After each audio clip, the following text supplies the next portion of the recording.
Hallo. Das ist schon sehr spannend hier, ne? Du bist schon da unterwegs irgendwie. Way, freien Susi, Air. Ja, ich hab Community-Fragen gesammelt. Community-Fragen. So. Willkommen bei Piranha-Becken TV. Wir sind Piranhas, 2 von denen, und wir machen hier Öffentlichkeitsarbeit. Und zwar ganz viele Fragen, die ihr uns gestellt habt, werden heute beantwortet. Genau. Und dann fangen wir auch gleich an mit der ersten Frage. Wir haben ganz viel gestöbert, sowohl bei YouTube, also wenn ihr hier drunter eure Fragen stellt, dann kommen die mit in diesen Fragepool. Da freuen wir uns immer drüber. Ich habe aber auch diesmal wieder Fragen aus dem Forum mit hinzugenommen. Das machte einfach Sinn. Und ich fange einfach mal oben an. So völlig ungefiltert. Kann sein, dass sich Themen dann ein bisschen überlappen. Ist ja egal. Hauptsache beantwortet, richtig? So, Frage Nummer 1. Kommt drauf an, was wir antworten. Wie ist das eigentlich bei Elex 2 mit Rüstungen? Ich fand das Spiel echt super. Allerdings fand ich nervig, also mit das Spiel ist Elex 1 gemeint wahrscheinlich, ich fand das nervig, dass ich bis kurz vorm Ende keine gute Rüstung hatte. Und als ich dann eine Rüstung hatte, bekam ich nur eine, die auch jeder andere getragen hat. Wird es mehr Rüstungen geben? Auch einzigartige, die kein anderer hat? Und werde ich früher an Rüstungen kommen? Da gleich schon mehrere Fragen mit drin. Wir haben sehr viel mehr Rüstungen eingebaut bei Elex 2. Auch sehr viel mehr Variationen von Rüstungen. Mhm. Ne? Und dann gibt's auch noch sehr individuelle Rüstungen, die du tragen kannst. Ne? Stimmt, also es gibt halt, erstens ist es ja sowieso so, dass du die Rüstungen unterschiedlich kombinieren kannst. Und dann gibt es einmal dieses Startphänomen, dass du am Anfang erstmal irgendeine Rüstung finden musst oder kaufen können musst, um dich am Anfang ein bisschen zu verstärken. Und da haben wir ein bisschen mehr gemacht als beim letzten Mal. Trotzdem musst du deinen Kram auch erstmal suchen oder ein bisschen Elixit sammeln, um dir das leisten zu können. Am Anfang bist du halt noch ein Noob und musst erstmal gucken, dass du dir deinen Kram zusammenbröttelst. Das Zweite ist, dass wir ja auch immer sowas haben wie Fraktionen, bei denen man dann fraktionenspezifische Rüstungen bekommen kann. Und es ist halt so, wenn einer einen bestimmten Rang hat, das kennt ihr aus unseren vorherigen Spielen, dann bekommt er halt eine entsprechende Rüstung, die auch so aussieht. Das heißt, du kannst dich orientieren. Wir fanden zum Beispiel auch die Kleriker-Rüstung, also ich fand die super bei Elex 1. Und Michael Obermeier von Gamestar fand die auch am besten. Ja, der hat ja auch recht. Und die wollte ich unbedingt haben, weil die halt auch so, ne, die coolste, also stärkste von denen, die hatte dann auch so einen Lappen irgendwie und das sah einfach cool aus.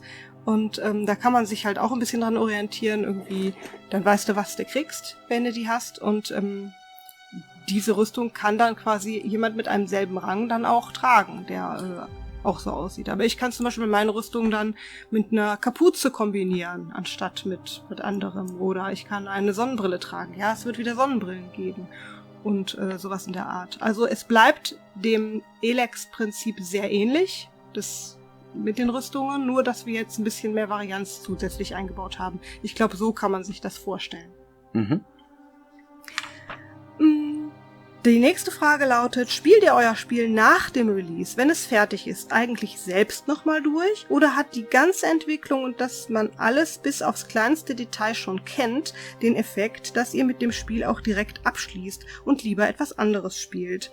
Dann wäre es ja Fluch der Entwickler, eure Spiele zu sein, wenn man sie nicht, wie die Community es tut, genießen kann. Ja, schöne Frage. Werden wir auch häufiger gefragt, ne? Und die Antwort ist ein Stück weit beides. Erst einmal, wir kennen nicht jeden Winkel. Weil, also Björn hat zum Beispiel sich super lange mit der Hauptstory auseinandergesetzt und diese geschrieben. Und ich habe irgendwie genau das Gegenteil gemacht und irgendwelche Mini-Geschichtchen irgendwo hin gemacht. Und dann habe ich nicht gesehen, was er macht, und der hat nicht gesehen, was ich mache. Und wenn Björn dann zum Beispiel irgendwann das Spiel spielt, dann sieht er diese Geschichten zum ersten Mal. Natürlich setzen wir uns zusammen und designen auch gemeinsam Dinge, aber wir designen ja nicht alles gemeinsam aus. Das heißt, hör mal, da und da müssen Geschichten hin, die zu der Welt passen, zu den Charakteren passen, ist klar. Aber wie die dann am Ende ausgestaltet sind, welche Dialoge zum Beispiel jemand hat, das wissen wir erst, wenn derjenige damit auch fertig ist. Und dann gibt es Situationen, dass wir während der Entwicklung quasi schon mal das vom anderen spielen und gegentesten. Das machen wir aber im Team. Das heißt, es gibt ja noch 3 weitere Leute bei uns, die in der Story mitarbeiten. Das heißt, insgesamt sind wir aktuell 5. Und dann hat jeder was geschrieben. Du hast von den anderen nicht alles gesehen. Und erst, wenn das Spiel fertig ist, also kommt alles zusammen. Die ganzen Typen haben eine Stimme, sie haben ihre fertigen Dialoge, das Spiel ist von vorne bis hinten durchspielbar, die Party-Member sind da. Und dann kannst du das Ding spielen und also siehst die Gefährten sind gemeint, ja. Ja, genau, das ist irgendwie auch wieder so ein Begriff aus der Entwicklung. Und dann siehst du erstmal, wie das alles zusammengekommen ist und wie das Spiel funktioniert. Dann ist es eigentlich erst ein richtiges Spiel. Du testest also nicht Teilbereiche, sondern du spielst das Spiel. Auch wir als Entwickler und sehen das dann zum ersten Mal und lachen über die Gags vom anderen, die wir gar nicht kannten. Und ja, dann spielen wir das nochmal komplett durch, wenn das fertig ist. Das ist meist kurz vor Release, da ist das Spiel nämlich auch schon fertig. Das heißt, wir haben vielleicht noch nicht irgendwie alles, was in einem Patch dazukommen könnte, schon drin, aber das Spiel ist trotzdem fertig. Ja? Und dann können wir das auch spielen und sehen. Und das Feedback, was wir dann einsammeln, das fließt dann auch noch rein ins Spiel. Das heißt, das komplette Team, sofern einer Zeit und Bock hat dazu, und das sind sehr viele gewesen dieses Mal bei Elex 2, die das Spiel auch durchgespielt haben nochmal am Ende, sagen dann auch, was sie gut finden, was sie schlecht finden, was man dann noch anpassen kann, noch machen kann und so weiter beim Polishing. Es gibt auch unsere eigenen Spiele, die wir irgendwie nach mehreren Jahren dann nochmal angeguckt und gespielt haben. Aber sehr viel häufiger ist es so, dass wir dann anderen zugucken, wie sie es spielen, wenn es released ist. Auf Twitch meistens. Twitch oder YouTube Let's YouTube Play auch. habe ich mir auch schon angeguckt. Doch, stimmt. Ne, das kommt auch häufig vor. Und dann guckt man einfach, wie jemand anders mit derselben Situation umgegangen ist. Das ist natürlich auch super lehrreich. Das machen wir bis heute noch ständig. Ja. Auch eine Frage, die mehrfach gestellt worden ist, wurde auch schon mal beantwortet. Ich stelle sie trotzdem noch mal, weil sie halt so häufig gefragt wird. Wie viel Welt von Elex 1 wird in Elex 2 übernommen? Gibt es auch neue Regionen? Bei den alten Regionen gibt es auch Dinge, die sich verändert haben. Ja, ja und ja.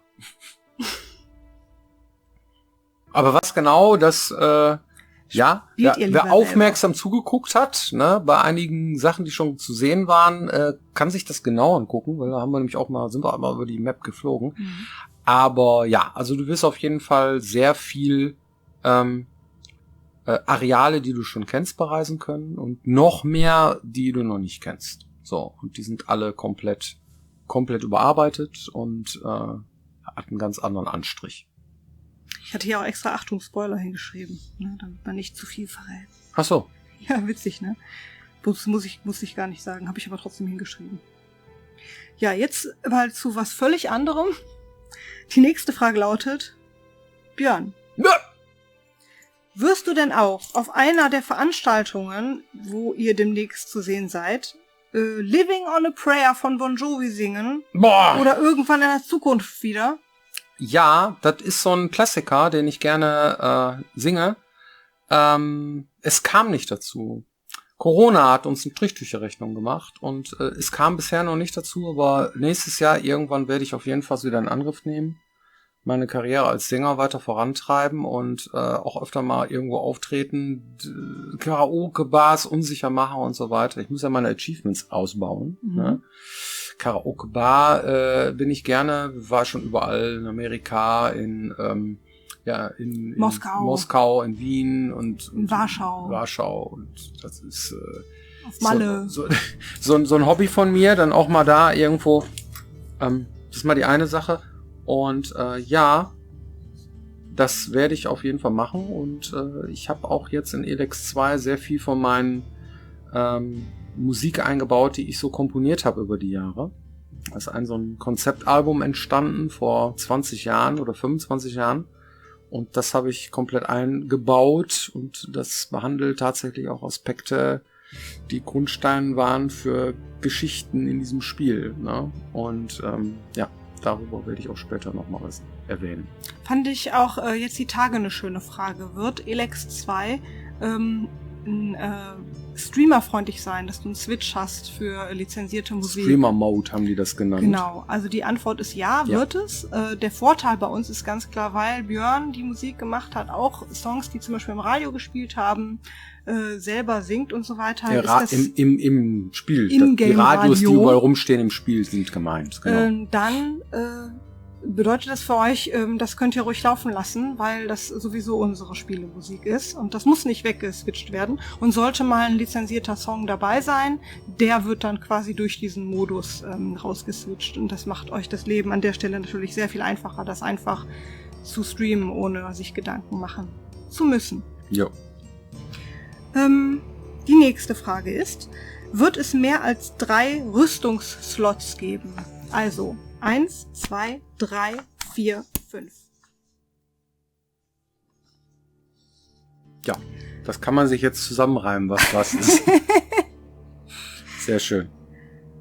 Das hat jemand komplett mit Großbuchstaben geschrieben, fand ich auch sehr bemerkenswert. Das ist sehr laut. Sehr laut schreit da jemand, kann ich mit Fäusten kämpfen? Und die Antwort ist, nein, du brauchst eine Waffe. Ja, sonst hätte man extra für etwas, was man so gut wie nie im Spiel tut, einen eigenen Kampfstyle einbauen müssen. Das Richtig. haben wir auch schon mal gemacht. Aber damals brauchte man nur ein Gittergestell, Tapete drüber und fertig. Jetzt muss man schon ein bisschen mehr machen. Und der Faustkampf ist ein ganz anderer Kampf als mit der Waffe. Und das wäre dann noch ein Spiel im Spiel und deswegen machen wir das nicht so aufwendig. Könnte man ein Minispiel daraus machen, irgendwie, dass du regelmäßig jemanden mit der kaufst, so wie bei Witcher, die haben das gemacht. Ja. Aber in der Regel spielt der Spieler ja schon mit den Sachen am liebsten, die er sich erarbeitet hat. Und weil das sehr aufwendig ist, gerade Kampf und Kampfsystem ist halt eine super aufwendige Geschichte. Wir haben da dann lieber unsere Zeit investiert zu sagen, wir machen da neue Anis für Nahkampfwaffen, für Fernkampfwaffen. Wir haben viel mehr mit Fernkampf jetzt auch gemacht. Wir sehen zu, dass das Ding dynamischer wird und ein bisschen geschmeidiger von der Hand geht. Das machte Sinn, da auch die Zeit zu investieren. Ja, und wenn man es nur halbgar implementiert, dann kriegen wir auf die Mütze. Und das möchten wir nicht. Nee, eigentlich nicht. Frosch im Hals. Die nächste Frage ist, wie viele neue Monster gibt es? Muss natürlich keine genaue Zahl sein, sagt da jemand, aber vielleicht so grob prozentual gesehen. Und gibt es alte Monster, die einfach nur mutiert sind und somit anders aussehen? Es gibt, ich glaube, wenig Monster, die wir weggelassen haben, von denen, die wir bisher hatten. Und noch einen riesen Batzen neue. So, ne? Also Monster sind ja meistens so, es gibt ja unterschiedliche Thematen. Thematen sind rote kleine Blobs mit Beine, ja, die dich angreifen, wenn du nicht schnell genug wegrennst. Nein. Angriff der Killer-Tomaten, Thematen, genau. Themen. Okay, Entschuldigung. Bereiche, die durch Monster abgedeckt werden. Das heißt, es gibt Monster, die zu verschiedenen Locations passen, ne? Auch schon wieder so ein Begriff. Also Wüste zum Beispiel. Ja, in der Wüste stelle ich ein Monster, das auch zu der Wüste passt. Oder wenn du jetzt irgendwie Dschungel hast oder ein Gebiet, wo es kalt ist mit Eis und Schnee, dann sind da halt unterschiedliche Arten von Monstern, die halt zu der Region passen. Oder auch inhaltlich thematisch. Zum Beispiel hatten wir in Elex ganz viele verschiedene Mutanten, die dich angegriffen haben, die zur Hauptbedrohung der Welt gehörten. Wir sind echt durch, ne? Total. Wir sind total durch. Das liegt aber daran, dass dieses Wochenende so krass war. Angefangen mit dem THQ Nordic Event, zusammen mit Gronk irgendwie die ganze Nacht vorm Stream gesessen. Dann hatten wir einen Tag später einen Auftritt, hatte Jenny irgendwie auf der Couch von Carsten Preuß in die Wuppertal, Börse. ja. Ne? Und dann hatten wir gestern einen Termin mit der GameStar über 10 Jahre THQ Nordic und heute Piranha Becken TV und das ist jetzt die letzte Folge, die wir jetzt hier aufzeichnen. In der Session. Das heißt, das war nicht dieses Wochenende, sondern das ist schon eine Weile her, wenn ihr euch das jetzt anguckt. Alter, aber für uns war es jetzt alles hintereinander. Ja, das ist wie Mini-Games kommen, aber nur krasser, ne? Ja, also das war wirklich schon ordentlich Messemodus. Es sei uns verziehen, dass wir ein bisschen Stoß reden zwischendurch. So, nächste Frage. Das ist auch super. Das ist auch eine super Frage. Ich lese die einfach mal so vor, wie sie da steht. Kommt in der Collectors Edition für die PlayStation 4 eine Steelbook-Hülle? Ich finde die total toll. Die Frage setzt also schon voraus, dass es A, eine Collectors Edition gibt, B, dass es eine Collectors Edition für eine PlayStation 4 gibt und dann kommt die Frage nach der Steelbook-Hülle. Also, die Antwort auf diese Frage ist, sobald wir wissen, ob, wann und wie eine etwaige Collectors Edition aussieht, wird das selbstverständlich auch auf den Social Media Kanälen veröffentlicht und revealed. Und wir haben noch ein bisschen Zeit, wir müssen noch ein bisschen brutschen am Spiel. Deshalb, haltet die Augen einfach offen, das kommt noch, auch rechtzeitig. So. Ich bin auch irgendwie so groß, ne? Das ist irgendwie ein bisschen, geht auch nicht kleiner. Ja, vielleicht bin ich auch einfach in mich zusammengesackt. Weil das so schön bequem ist. Ja. Hier auch eine schöne Frage, die habe ich einfach spaßhalber mit aufgenommen. Piraten hattet ihr bereits genug, wann kommen die Ninjas? Ja! Ninjas. Ja. Nie. Ach so. Ja. Okay. Ich würde gerne wissen, ob die wöchentlichen Uploads bei euch, das hatten wir schon. Ich will mich nicht spoilern lassen, interessieren würde mich trotzdem die Frage, schöne Einleitung, ob es so etwas wie eine Zielhilfe für Controller bei den Fernkampfwaffen gibt. Ja, haben wir. Ah ja, das ist gut, dass du das weißt. Ich habe nämlich noch gar nicht mit Controller gespielt. Ja, wir haben ein Auto-Aim-System. Das sind mehrere Systeme, die da reingreifen. Und da gibt's auf jeden Fall eine Zielhilfe, ja. Cool. Na, die ist vielleicht nicht so snappy irgendwie, rums und dann ballerst du alle ab. Aber dieses komplett freie ist das nicht. Da haben wir ein System für. Mhm. Ist auch nicht so einfach, das zu bauen, muss man ehrlich sagen. Das ist sehr, sehr schwierig. Da gibt es wirklich mehrere Aspekte, die dann immer eine Rolle spielen. Und wenn das zu snappy ist, ne, dann bist du ständig fokussiert auf den, ich will den anderen. Und das muss man schon immer irgendwie... Ja, aber wir arbeiten daran, dass das funktioniert. Das ist witzig, das fällt mir jetzt gerade erst auf, dass ich hier nur mit PC spiele die ganze Zeit. Und ich habe eigentlich... PC Master Race, ne? Früher war das immer anders. Und da habe ich gedacht, warum? Ja, ganz klar, weil ich auf den Messen immer mit dem Controller gezockt habe. Ja. Auf den Messen immer mit dem Controller und zu Hause mit dem PC. Und das liegt daran, weil wenn du da auf dem Hocker sitzt, dann ist es irgendwie einfacher, so ein Ding in die Hand zu nehmen. Ja. Und dann da zu zocken und Leuten zu präsentieren. Und zu Hause ist halt, du bist halt PC-Spieler, ne? Ja. Also das bin ich auch, aber ich spiele am liebsten mit Controller. Mhm. Ja? Ja, deshalb weiß er das besser als ich. Das heißt, auch Spiele auf dem PC spiele ich am liebsten mit Controller. Ja. Wie wird es mit den Attributen sein? Bilden diese allgemeine Anforderungen oder geben sie auch passive Boni?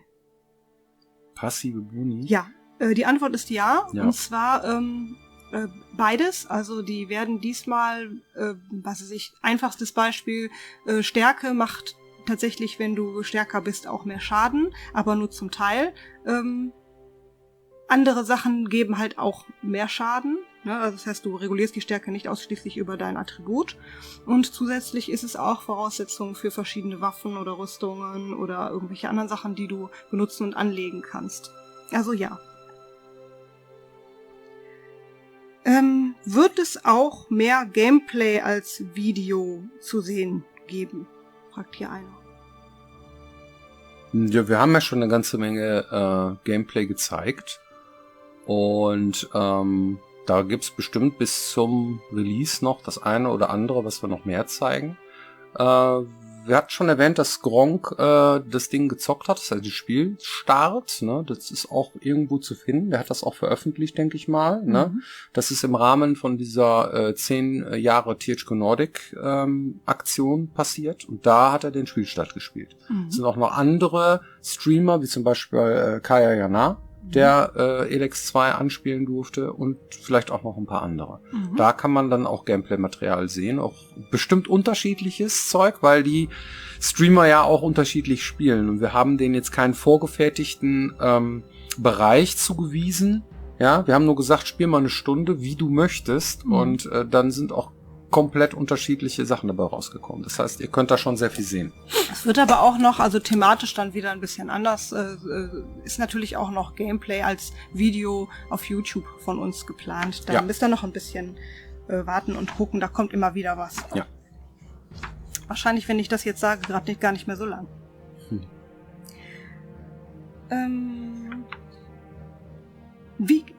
Der Klassiker. Wie kommt man bei Piranha Bytes an ein Praktikum? Kann man sich ein Jahr oder mehr im Voraus für ein Praktikum bewerben, ist hier die Frage. Also, Praktikantenstellen gibt es, vor allen Dingen Studienbegleitende. Das lohnt sich einfach, bei uns ein Praktikum zu machen, wenn man länger auch bleiben kann. Das heißt, ein halbes Jahr. Wenn man solche Praktika machen möchte, kann man sich also bei uns bewerben und dann ist es reine Glückssache, ob das klappt. Je nachdem, wann welcher Bereich Kapazitäten hat, einen Praktikanten auch zu begleiten. Kann man so sagen. Und das kann man im Voraus einfach nicht sagen. Ja. Ähnlich ist es mit Stellenausschreibungen und Bewerbungen im Allgemeinen. Wenn wir eine Stelle ausgeschrieben haben, das kommt immer mal wieder vor und wir brauchen gerade jemanden, dann steht das auf unserer Website. Und darauf kann man sich dann bewerben und wenn wir ausgeschrieben haben und ihr bewerbt euch explizit auf eine Stelle auf der vorgegebenen E-Mail-Adresse, die dann dabei steht, dann bekommt ihr auch eine Antwort von uns.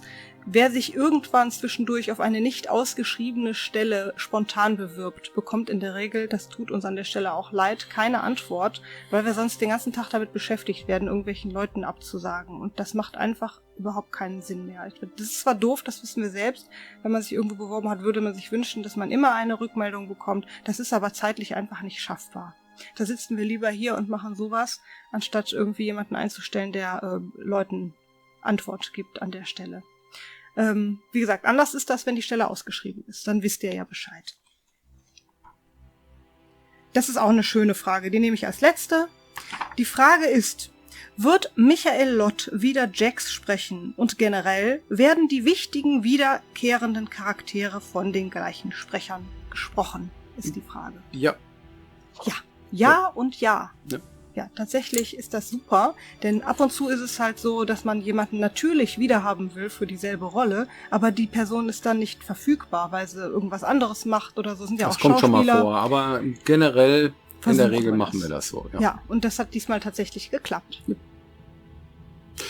Gut, dann vielen Dank für eure Aufmerksamkeit und wir hoffen, ihr seid auch nächste Woche wieder mit dabei, wenn es heißt Piranha Bytes TV. Boah. Genau, dann schreibt eure Fragen hier drunter, wie erwähnt. Ne? Wir sehen uns in alter Frische wieder. Also frischer als jetzt. Ja, frischer als jetzt. Ey. Und dann gucken wir, dass wir euch mit neuen Themen... Und wenn ihr Bock habt, uns mal live zu sehen, Gaming Days. Ne? Aber ich glaube, bei der Sendung ist das schon vorbei. Gut. Okay, dann sehen wir uns nächste Woche wieder hier, wenn es heißt Piranha Bytes TV. Bis dann. Bis dann. Tschüss. Tschüss. Guck mal, die bringen sogar die Termine schon durcheinander, ne? Diese Folge hatte sehr viel mehr Outtakes, als du sie gebrauchen kannst. Blah.